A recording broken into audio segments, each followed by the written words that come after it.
habíamos visto, pero ahora nos conectamos a través de Reinventa tu Historia para cotorrear un ratito, porque la verdad no es una entrevista, esto va a ser como un cotorreo para platicar, ponernos al tanto, como la hora del café. Me encanta la hora del café, la extraño. Ahora tenemos que hacer una hora de café virtual, pero pues va a ser más divertida. Nos falta como el contacto para que sea como más cercano y más ameno, pero pues para platicar un ratito. Platícale a la gente que nos está viendo de Reinventa tu Historia, ¿quién es Cris? Digo, yo conozco a Cris, pues, pero para que te conozcan, ¿quién es Cris? ¿Qué hace Cris? ¿A qué se dedica Cris? ¿Qué está haciendo Cris ahorita? Ahorita, sí. Pues mira, yo soy productora, cantante, actriz y bailarina. Eso hago. Un estuche de monerías completo. O No sea, sé. sí, uno no quiere decir que es un todólogo, pero en esta cosa, o sea, una cosa te lleva a la otra, ¿no? Claro. Yo empecé desde chiquita, estuve siempre cantando, o sea, estuve en el coro de la primaria y secundaria, prepa, creo que es lo único que he hecho súper constante durante toda mi vida, cantar. Y en la prepa hice un poco de teatro musical y ya de ahí me dediqué al rock and roll. Conocí el rock, tuve mi primera banda y saqué 2 proyectos de música mía original, con una banda que se llamaba Adela Band, que ahorita está como en una pausa eterna o quizás, no sabemos, ahí, extraño. Pero, y después en el Inter, en lo que yo tenía mi banda y siempre seguí cantando, estudié medios audiovisuales, siento que es algo que se complementa mucho una cosa con la otra. Y así como cualquier banda, uno tiene que trabajar para pagar el disco y pagar el estudio y pagar todo. Entonces, para mí fue un complemento súper padre porque seguía trabajando en el medio creativo. Después me metí a trabajar en una productora. Entonces empecé a como conocer trabajar de lo que estudié básicamente a producir como videitos. Y sobre todo que mi generación es la que nos tocó el cambio de análogo, digital, redes sociales, ¿sabes? Entonces, para mí fue como muy interesante poder unir todo lo que yo había aprendido en la escuela y lo que trabajaba con mi banda, que al final de cuentas necesitas comunicarte con el público y con los fans y que la gente conozca lo que estás haciendo creativamente. Y después de eso, se dio la oportunidad de, por trabajo, por mi casa productora, venirme a México. Los de mi banda, obviamente por cuestiones de trabajo y que no es como tan fácil, me voy a México, ¿no? Ahorita viajamos. Sí, espérame. Entonces ellos se quedaron en Guadalajara y yo estando acá, sí sentí como un poco de, ay, no, ¿qué hago? Necesito cantar, necesito estar en el escenario. Entonces empecé a audicionar para teatro musical y me quedé. Entonces ya uno ahí es cuando dice, güey, aunque te quites, aunque te pongas, hay cosas que te tocan. Claro. Y empecé, estando acá, sigo con mi casa productora y a la par, la verdad es que el teatro musical ha sido muy generoso con muy Ay, poquito tiempo en la Ciudad de México y básicamente el primer año no porque estuve haciendo producción, pero desde que empecé a audicionar he tenido la fortuna y la muy buena suerte de estar en una producción cada año. Entonces, cuando llegué aquí estuve en una que se llamaba Amor Eterno el musical, que era canciones de Juan Gabriel, y fallece Juan Gabriel a la mitad, entonces fue como la cosa más polémica del mundo. sí, claro. Después de esa, me tocó estar en Hoy no me puedo levantar, en el personaje de Ana, que justo ahorita está con Belinda y con Yair. A mí me tocó la generación anterior donde estaba Belinda, donde estaba Dana Paola, Mariano Palacios, Carla Medina, Daily Parotti. Entonces me tocó como una generación muy, muy padre. Después de eso me tocó estar en otra que se llamaba Love, Live and Believe, que la dirige Ruth Robles, otra tapatía. Y después entré a un show que se llama Mist, que es un show que saca está en Ciudad de México, en el Foro Total Play, que es todavía estoy en ese, ya voy a cumplir 2 años, casi 2 años, Sí. en ese show, y es padrísimo porque justo es una mezcla entre teatro, cabaret, espectáculo nocturno, donde somos, no sé, son 20 músicos en escena, somos 16 cantantes, hay 10 bailarinas, cada canción es cambio de vestuario fácil, tenemos unos 100 cambios de vestuario, o sea, es una cosa visual padrísima. Y ese es un show en el que todavía estoy. Y compartí un poco Mist con Chicago, el musical. ese es lo que acabamos de hacer, que antes de que llegara la pandemia, y ahí me tocó ser Annie, una de las chicas asesinas del tango, y era cover de Roxy Hart, de la protagonista. Y sí, y entonces te digo, la vida a veces uno dice, no, yo atrás de las cámaras, o no, yo puro rock and roll, y la vida te va regresando ciertos caminos y te deja experimentar cosas nuevas, cosas distintas. El punto es estar como abierto a, ¿no? Y preparado para que te pasen cosas, supongo. No, y intentarlas, o sea, y retomarlas, pues, porque así como dices, fue parte de tus inicios y la misma vida dijo, no, oye, regrésate un poquito, creo que el camino es por este lado, ¿no? Y te Y vuelve a regresar. sí, sabes que la vida te regresa y también te da lo que necesitas si estás dispuesto a experimentarlo. O sea, creo que nos pasa mucho, o bueno, quizás a mí me pasaba mucho que cuando estaba con mi banda yo era de que sí, soy rocker. Digo, me sigue gustando. Siento que cuando tienes una banda de rock y amas ese género, de verdad es algo adentro así que te mueve. O sea, sí sigue siendo algo de mí, sí sigue siendo parte de mí, pero luego de repente nosotros nos definimos y decimos, o sea, uno se autopone sus límites. No, es que como yo soy rocker, eso no, y eso no, y eso no. O sea, uno cree que sabe exactamente quién es cuando en realidad se pone límites solo. Ujú. Entonces, si solo te permitiera ser en tu esplendor de lo que te hace sentir contento, creo que nos permitiríamos muchísimas más cosas.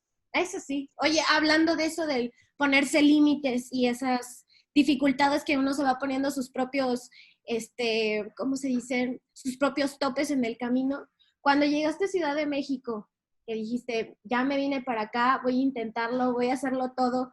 Obviamente, supongo yo, que se presentaron algunas dificultades y algunos tropiezos en el camino. ¿Cómo superaste esos tropiezos? ¿Cómo te levantaste y te echaste tú solita porras o dijiste, ya voy a tirar la toalla, adiós, me voy?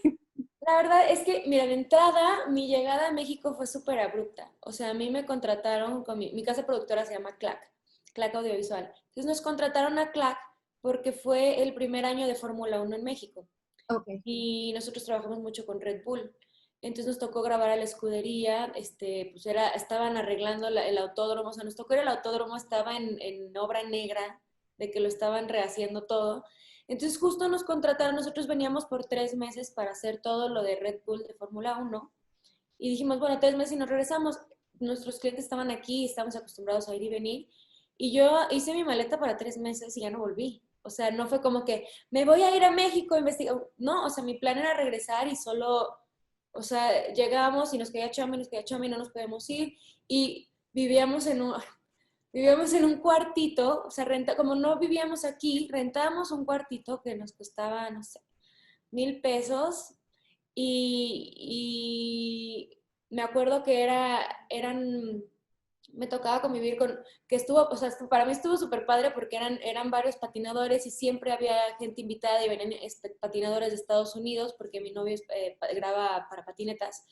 Entonces era el depa donde eran 3 habitaciones. En uno era como vivía el dueño del depa con su chica, en otro vivía un fotógrafo también de skate. Nosotros rentábamos el otro, entonces era otra pareja y de repente, pues como cualquier skater, había tours y de repente salías de la sala y había 6 durmiendo así en sleepings porque estaban de tour y tenían que grabar y había un baño. Entonces yo decía, ¿qué es esto? O sea, de repente sí, para mí fue una experiencia súper como, pues, güey, las historias de que sí, literal, llegas a tu cuarto y es un colchón en el piso, así. O sea, sí me tocó como eso y ya cuando empecé, porque pues decíamos, es pasajero, ¿para qué gastamos? Y claro. ya cuando nos mudamos, ya cuando dijimos, no, ya, o sea, busquemos un depa, ya ahí fue como lo rudo, porque dije, bueno, en cuestión laboral de lo que yo quiero hacer y de mi empresa está súper padre, porque me llena, pero en cuestión emocional yo necesito cantar y necesito estar en un escenario. Entonces sí al principio fue como muy rudo. Luego lo que pasa es que fíjate que lo sentía como un poco, me sentí un poco en la cuarentena cuando empezó. De repente sí te da un poquito de depresión, o sea, sí me dio un poco de depresión, empecé a subir de peso, no conocía como a mucha gente aquí, y cuando fui al primer casting, como que fue un despertar para mí. Fui al primer casting y me pidieron bailar. Y yo bailé 10 años de chiquita, o sea, de los 4 a los 10, pero pues me habían pasado 10 años de que no había bailado, ¿sabes? O sea, era como un... Y sí, Retomar acá. y entonces yo dije, no, claro, o sea, sé que sé bailar, lo he sacado en otras cosas, pero en teatro musical es otra cosa. Claro. Entonces yo llegué en la coreo, no sé qué piruetes, y yo dije, mi cerebro está pensando exactamente cómo se hacen las cosas y mi cuerpo ya no responde, o sea, nada. Entonces, después de que salí de esa audición de que me dijeron que no, día siguiente me fui a meter a clases de danza otra vez a retomar, porque, o sea, el cuerpo tiene memoria, que es lo bueno, pero entonces creo que eso fue una gran motivación, como de no saber cómo por dónde empezar, porque quieras o no te tienes que, o sea, cuando te cambias de ciudad es volver a empezar de cero. La gente no sabe si yo había tenido 1 o 2 discos, si había llenado algún foro, si había compartido, les vale madres, la Claro, verdad. Es un poco empezar de cero. claro. Entonces, pues así fue, empecé, sí fue, o sea, como volver a bailar sí fue una gran motivación. Encontré como, regresé a clases, eso sí lo hice luego, regresé a clases de canto con la misma maestra que había sido mi coach en La Voz, cuando estuve en La Ah, Voz México. Entonces como que fui ahí agarrándome, ¿no? De donde podía como para llenar este lado artístico, que uno cuando está haciendo esas cosas no puedes parar porque de verdad te vuelves loco, te amargas. Entonces sí fue como un gran motor y que al final de cuentas para mí era muy emocionante porque eh, saber que lo que estaba logrando era por mí porque nadie me conocía, o sea, uno no, o sea, a pesar de los contactos que puedas tener, ¿no? Relaciones, uno no llega y dice, hola, ¿cómo estás? ¿No? Soy amiga de tal, soy hermana de tal, o sea, el punto es que uno logre sus cosas y que el mérito sea propio. no, y cuando logras esas cosas, tú solito, sin ayuda de nadie, hasta las disfrutas más, pues como Claro. que las saboreas de una manera completamente diferente que dices, sudé, lloré, le puse todo el empeño posible y mira dónde estoy ahorita. Sí, la verdad es que sí. Y es lo que me da gusto que también, o sea, en la primera obra en la que estuve, pues sí, me tocó ser, cuando estás en teatro musical, que digo, yo lo he estado aprendiendo con los años, están como los cantantes de cabina, está el ensamble de coros, o el ensamble que baila y canta. Entonces, a mí me tocó ser el ensamble que salía 3 segundos a cantar y se metía y 3 segundos a cantar. O sea, sí, y ha sido algo muy lindo, como saber que siempre se puede empezar de cero, ¿sabes? Porque una cosa era como yo venía de Guadalajara, de tener mi banda de 2 discos, de saber cómo dar entrevistas, de tener cosas en Spotify, de viajar a Nueva York, o sea, creo que lo que me tocó vivir con Adela creó mucho de mi personalidad, pero también te hace entender que siempre puedes volver a empezar y siempre puedes empezar de cero y que nunca es tarde, para nada. No, nomás es como, digo, como bien dicen, ¿no? El querer es poder y cuando uno quiere y de verdad está convencido en qué es lo que quiere y cuando lo logra es que salen cosas maravillosas.